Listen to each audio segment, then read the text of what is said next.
Hey guys, just checking if I'm live on Facebook as well.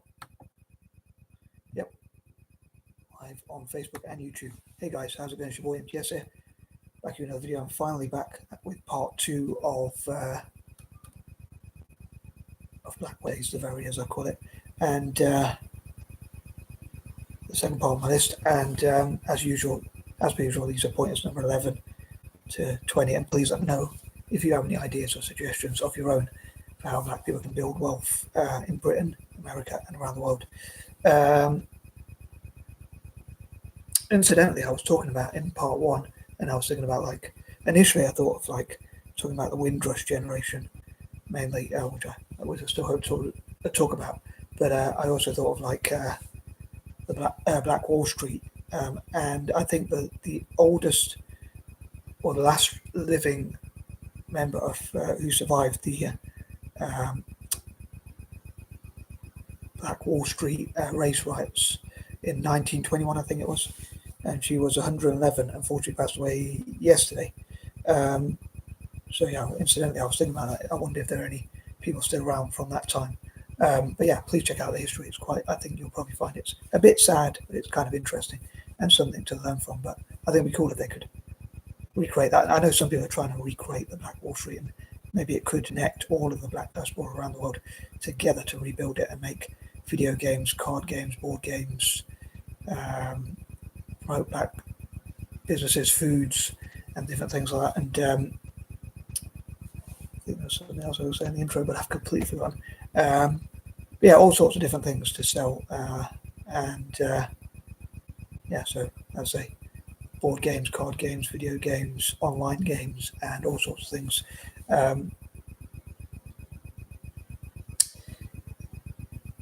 and building together a Black network, as I say, worldwide. Um, so yeah, hoping to go to the gym tonight as well, to do a bit of weight training myself. But I'm sure there's something I was going to say, but I've completely forgotten it, which is really annoying. But yeah, I hope these upload as well as possible. I think that's all I was going to say after all that. I hope these upload as well as possible, but I suppose all I can do is my best. So here goes. Excuse me. Number 11, talking about walking and going to the gym and working out. Maybe Black people can form their own walking groups together. I know, I mean, some people might say people wouldn't want to do things separately necessarily, but maybe they could have walking groups that encourage each other to walk. And this feels a bit hypocritical to say, but for me, because I'm very stubborn with my diet, that's the reason why it feels hypocritical. But maybe to improve diets, walk, and that. I think it doesn't feel hypocritical to say walk, because I don't walk as much as I used to, but I do like to walk every day. Sometimes it'll be 5 or 10 minutes, to be fair, and sometimes it'll be half an hour, sometimes it'll be a few hours even.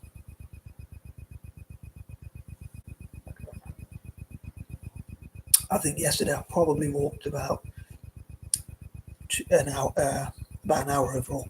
Um, but yeah, so going for walks each day, encouraging each other, and that kind of thing, changing each other's diets, helping each other change diets. The other thing is, point number 11, I was trying to think of something different, and I thought about a different form of education. I was wrapping my brain trying to think about what could I include that's different. And I was thinking, I know I mentioned before, relearning or unlearning even sometimes what you learn at school, and learning more about wealth and how it really works and that kind of thing. Maybe for those who like to read, reading books about wealth, and for others, it could be listening to YouTube videos which talk about how to invest and things like that. Even if it's the content creators themselves might not be Black, but the Black diaspora could still learn from different content creators like Robert Kiyosaki.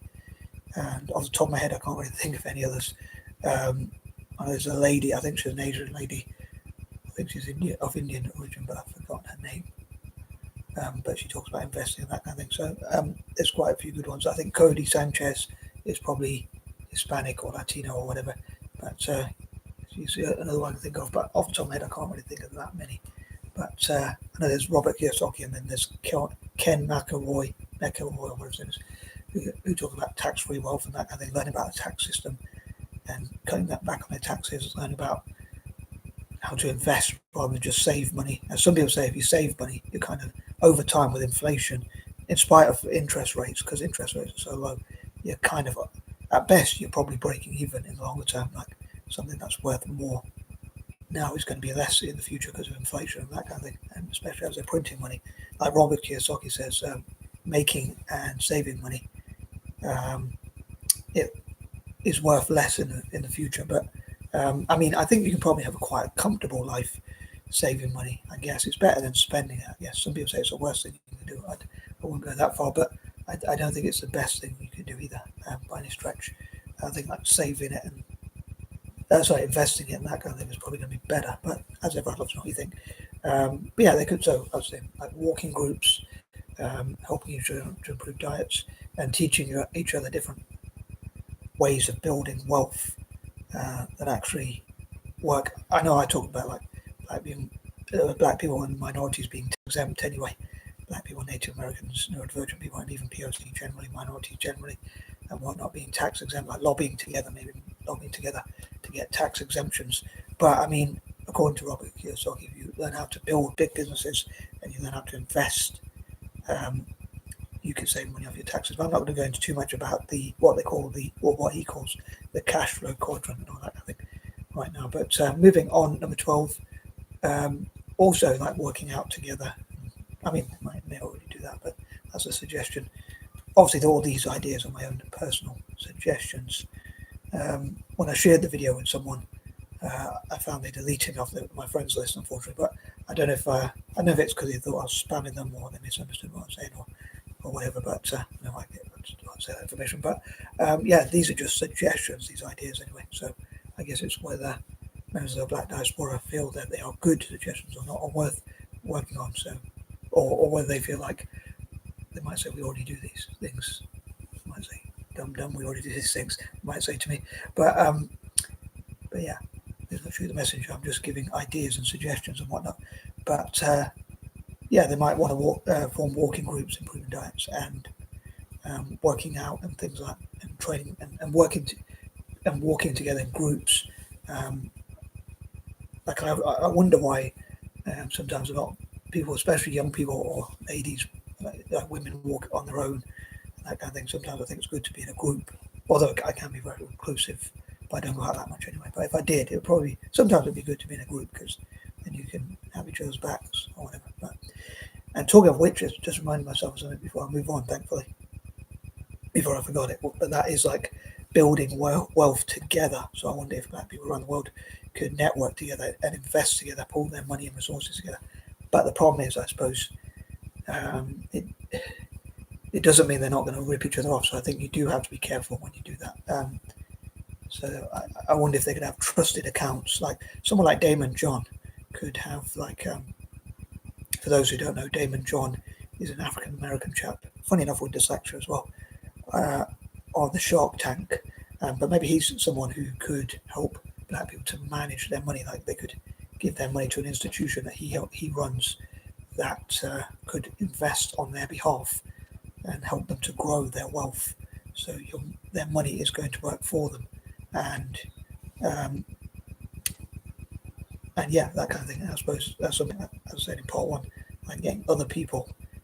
I think it was in part one I said, or in a previous video anyway, getting other people and money, getting your money and other people to work for you, rather than you work for money and other people. Some people might say easier said than done, but sometimes you have to build to that.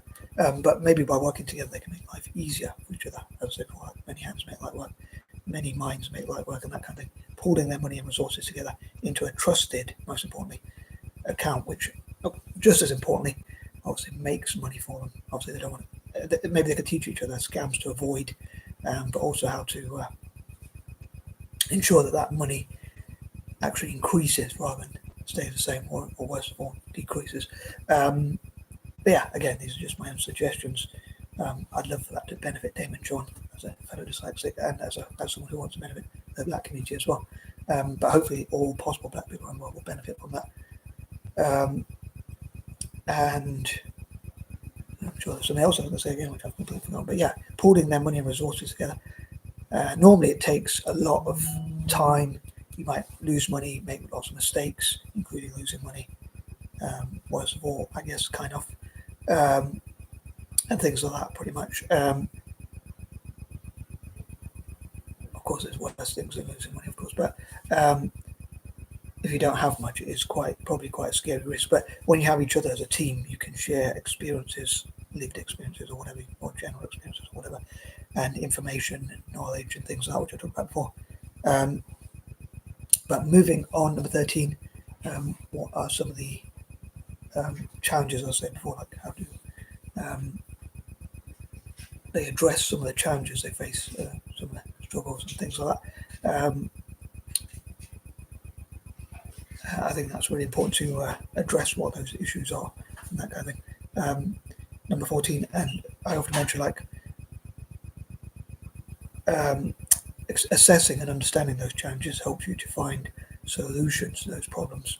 I was thinking of a word that begins with W, like worrying, but challenges generally, things that they worry about, or things that are challenges. As someone who worries quite a lot myself, I would know. But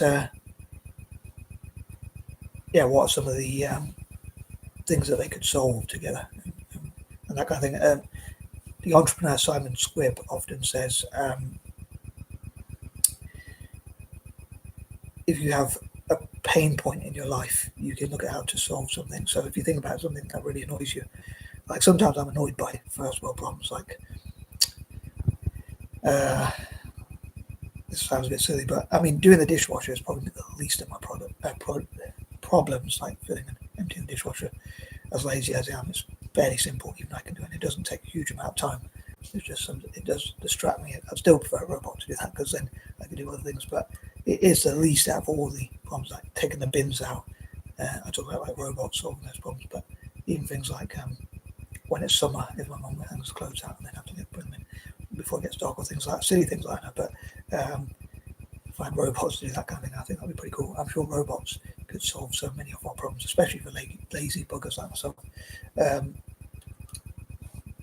But yeah, thinking about like, again, I know it's a silly like first world problem, but even like when clothes are hanged on the doors or whatever, and I try and walk through and they sort of get in the way, or they fall over when I open the door, or things like that. They fall down when I open the door and things like that. So yeah, I think there must be a way if a robot can just somehow try them. I don't know how, but if people can find a way to do that, like so it really washes and dries clothes really quickly and dishes, preferably as quickly as possible. For someone who is lazy and impatient like myself, some people might say I'm kind of probably true, but finding those inventions and solutions, as I say, necessity is the mother of all inventions. So thinking about something that annoys you or whatever could be something where you could say that's a source of inspiration. As I say, as Simon Squibb says, your pain points are your what do you call it?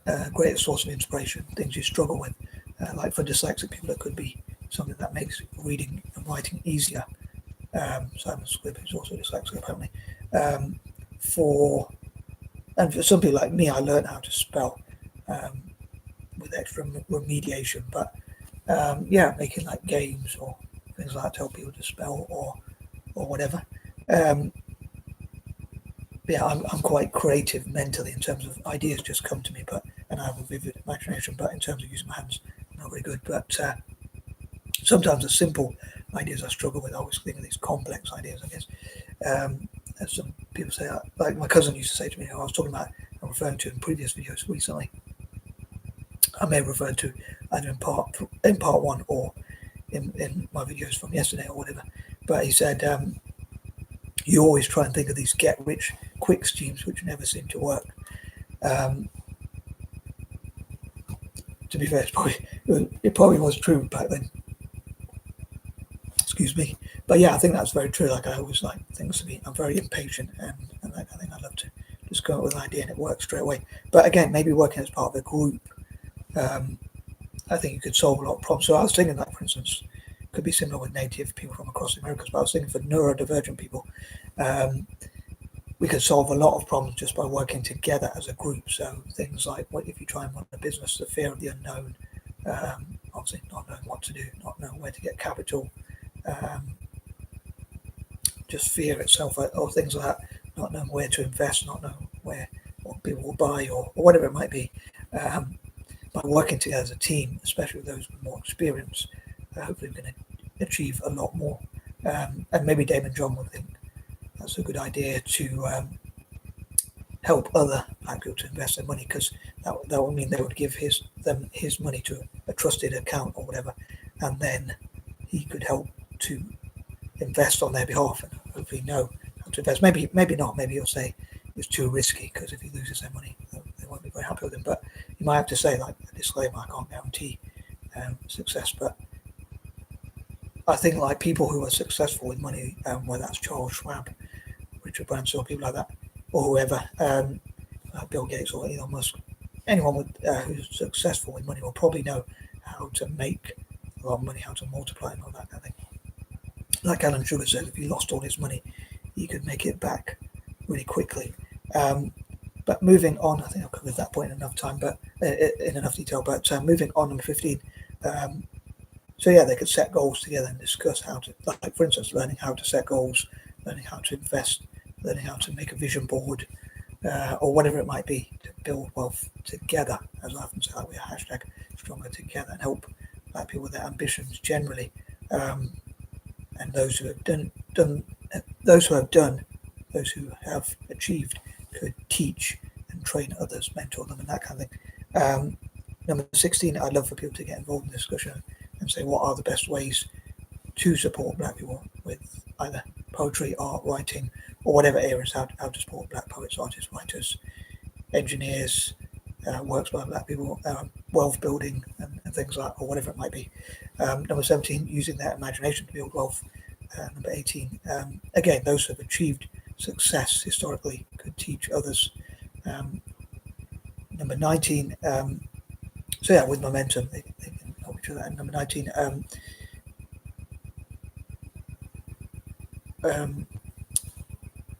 I love to support black women in business. I was going to say entrepreneurship, same sort of thing. Business, politics, tech, poetry, art, writing, and all sorts of different areas. And number 20, including those from a young age, so young black women to be empowered as well. Although that is a bit of a dilemma, because I often think like if people want males to be providers, it is difficult. If you try and do it both, I think society tries to do it on both ends. Like, and it probably teaches women. Should be careful what I say, but if I'm honest, I think it teaches women that like you can have it all. Like you can be a businesswoman and a boss woman, boss chick, and all that kind of thing, and you have a guy who's a rich guy who'll still look after you. You can have a power couple thing, and I don't know if that really works. But what do you think? I'd love to know. Anything you agree with what I say, or disagree with what I say, or whatever, or any points you might think I might have missed, although I still hope to do parts 3 and 4 tonight. And I'm out, and peace and love.